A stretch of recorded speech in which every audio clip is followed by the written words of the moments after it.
If you ever want to find all the places a variable is used in a file, one neat trick in VS Code is that you can just place your cursor on that variable.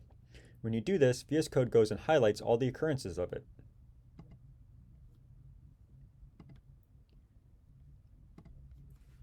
Besides just creating these inline highlights, VS Code also will create little markers in the ruler that give you a sense of where that variable is used within the entire scope of the file. If I select the read-only array type, for example, here, you'll notice that it creates all these little markers in the status bar that are showing where read-only array is being used. The same for the .length property. This is a neat way to get a sense of where a variable is being used in the current file. Out of the box, VS Code supports this for JavaScript and TypeScript, and then extensions can add support for other languages as well. It will also work in files that don't have language support just by matching the current word.